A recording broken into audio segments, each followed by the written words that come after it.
tous et bienvenue sur cette chaîne, j'espère que vous allez bien. Aujourd'hui on se retrouve pour un menu de Noël. J'avais très envie de vous partager ça sur cette chaîne. Donc j'ai prévu un certain nombre de plats, je pense que même les plus gourmands d'entre vous seront rassasiés. J'ai dû sortir la table de balcon pour vous dire, pour mettre les choses dessus parce que c'est un peu compliqué au niveau de l'espace. Sans vous faire attendre plus, je vous donne quand même le menu, histoire de vous donner un petit peu l'eau à la bouche. Alors on va commencer par du faux gras. Je l'ai fait l'an dernier, c'était une tuerie. Même ceux qui mangent du foie gras d'habitude ont vraiment apprécié. Ça a une texture et un goût qui est vraiment très agréable. Donc on va refaire ça. Je vais congeler et ça me permettra de le ressortir pour les fêtes. Ensuite, du coup, en entrée, pour se mettre un petit peu en jambes, je vous propose un velouté de châtaigne aux poires et au bleu. Alors, ce du bleu, personnellement, j'ai pris du râpé type parmesan. Je trouve que ça ira bien avec. Ensuite, on enchaîne sur une salade avec de la betterave, du mesclun, de la grenade et des noix de pécan qui seront accompagnées de tartines avec une crème de noix de cajou et des courges rôties. Je ne vous dis que ça m'a trop donné envie. On va poursuivre ensuite le repas avec un Wellington, donc c'est une pâte feuilletée qui est fourrée avec des ingrédients à l'intérieur qu'on va faire donc cuire au four. Et ceci sera accompagné d'une marmite crémeuse, donc pareil avec des châtaignes, des pommes de terre, de la crème et tout ça, ça permettra d'accompagner donc le Wellington. Vous aurez dans tous les cas toutes les recettes en description, je vous mettrai tout ça comme ça, vous avez les liens, vous n'avez plus qu'à cliquer dessus, voire à imprimer les recettes si vous le souhaitez. Et en dessert, j'en avais très envie, c'est un cheesecake à la crème de marron. Ça m'a trop donné envie, donc c'est ce qu'on va faire. Et puis de toute manière, on va commencer tout de suite parce qu'il est 3h15. Je suis rentrée du boulot, j'ai mangé un petit bout quand même. J'ai pris mon café, mon plus beau pull rouge, histoire d'être dans le thème. Et donc on va commencer tout de suite par les préparations. Donc là, c'est une partie de ce qui va être nécessaire pour les recettes. Alors c'est vrai que ça prend un peu de place, mais il y a tellement de recettes que forcément, ça nécessite un certain nombre d'ingrédients. J'ai eu quand même l'idée ce matin, avant de partir bosser, de mettre les noix de cajou à tremper. Donc on en a pour la tartine, on en a pour le dessert et on en a pour le faux gras. Donc je les ai mises à tremper à 6 h ce matin jusqu'à 15 h. Donc je pense qu'on est déjà pas mal. Je vois qu'elles ont déjà gonflé et absorbé de l'eau. Allez, c'est parti! Alors la majorité des produits, c'est un peu ce qui me plaisait dans ce menu, sont globalement de saison. Et la preuve, du coup, j'ai même trouvé de la courge de pas loin de chez moi, donc j'étais contente. Pour tous les ingrédients, j'en ai pris plus. Donc en fait, ça va me servir de toute manière pour des repas dans la semaine. Là, la courge, je vais en utiliser la moitié. L'idée, c'est d'en faire de la purée. Donc la moitié pour 4 personnes, ce sera largement suffisant.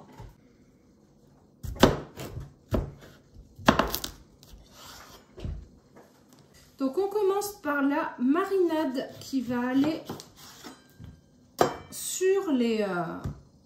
sur la courge.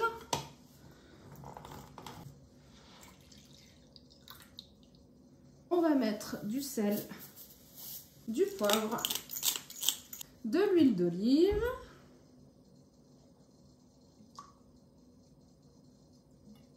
du sirop d'érable, le thym du balcon, du cumin et de la cannelle.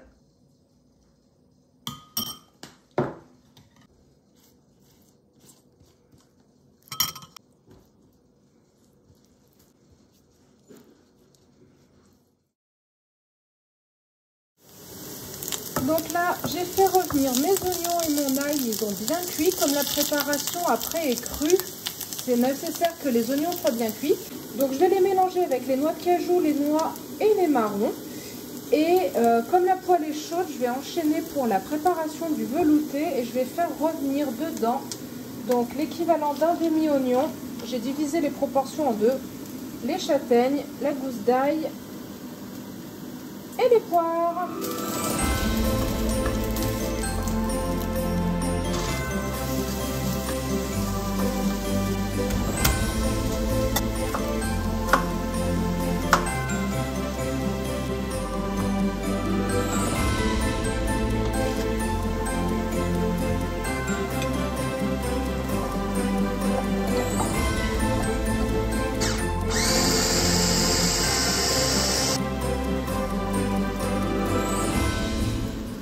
moi je mets de l'huile de noisette. Dans la recette, ils disent soit de l'huile de noix, soit de l'huile d'olive. J'ai de l'huile d'olive, mais je voulais essayer cette année avec l'huile de noisette, voir ce que ça donnait. Si vous n'avez pas d'huile de noix, mettez de l'huile d'olive.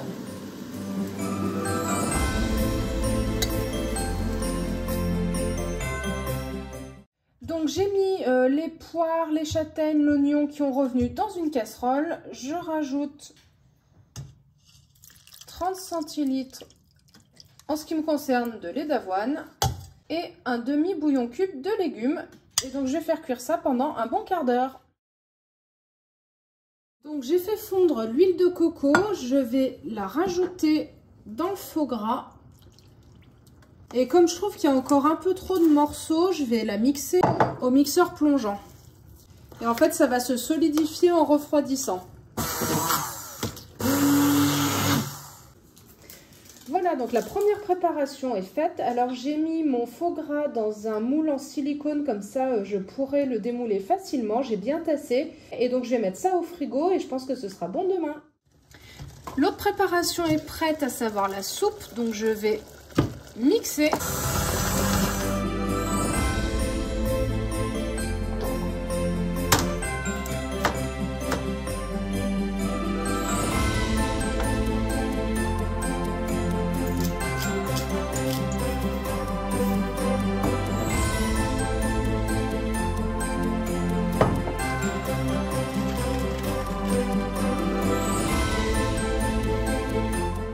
Et eux ils disent de rajouter de l'eau, mais comme il me reste de tout à l'heure du lait d'avoine, je vais mettre du lait d'avoine un peu.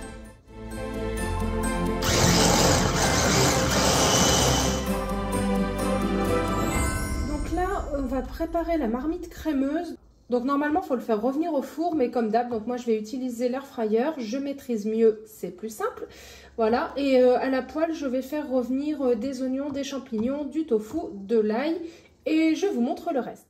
Alors j'avoue que pour le moment je suis assez contente parce que même si c'est le marathon culinaire, j'avoue, je sais pas si vous allez voir, c'est pas trop le bordel.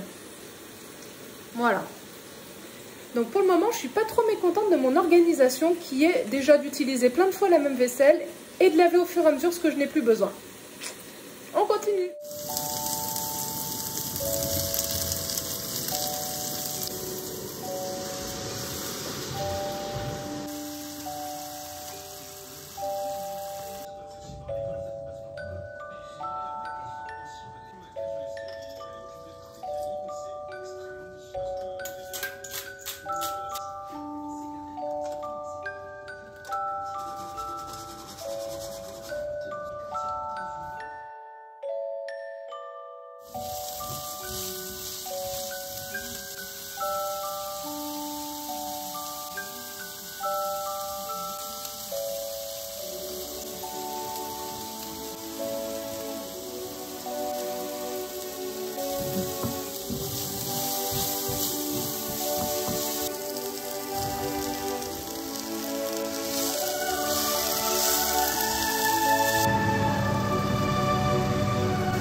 Alors là, on va passer au montage du Wellington. J'avoue que de base, ils disent de rouler toute la préparation dans du cellophane, de l'intégrer à la pâte et de faire cuire au four.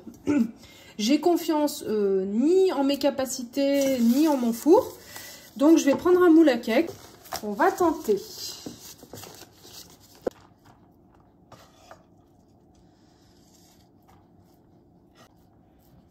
toute façon, il faut bien tasser, sinon ça ne se tiendra pas. Alors normalement, il fallait mettre du chou kale, mais moi, j'aime pas. Donc, j'ai mis du chou frisé basique.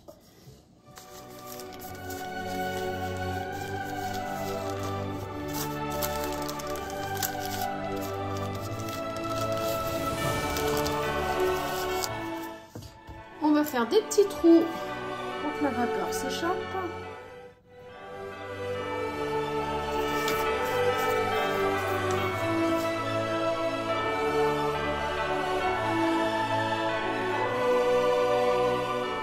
je vais m'attaquer à la base du dessert. J'ai divisé par 4 les proportions parce qu'on n'est pas fan de dessert, nous, donc je ne vais pas en faire trop. C'est juste pour vous montrer et pour tester la recette.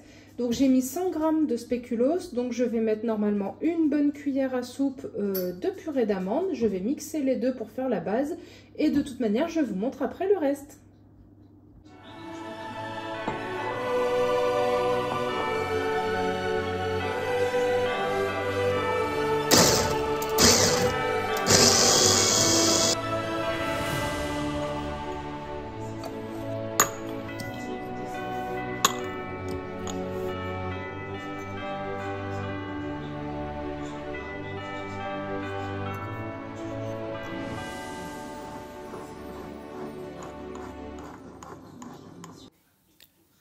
Et voilà donc la table avec tout ce qui a été réalisé. Je suis trop contente. Il m'a fallu bien 4 heures de cuisine, mais au final, c'était vraiment chouette. J'ai pu congeler un certain nombre de choses. On est globalement sur des saveurs sucrées. Je vous conseille pour la tartine de bien faire chauffer la courge avant de la mettre sur la pâte de cajou. C'est meilleur. Le velouté à la poire est un peu sucré aussi. Je préfère vous prévenir si vous n'aimez pas cela. Le Wellington, du coup, se tient vraiment bien, c'est une réussite, je suis très contente. Et c'est une belle découverte également, du coup, de mélanger la betterave avec les grenades et les noix de pécan. C'est vrai que j'avais jamais essayé cette association, mais elle se tient bien.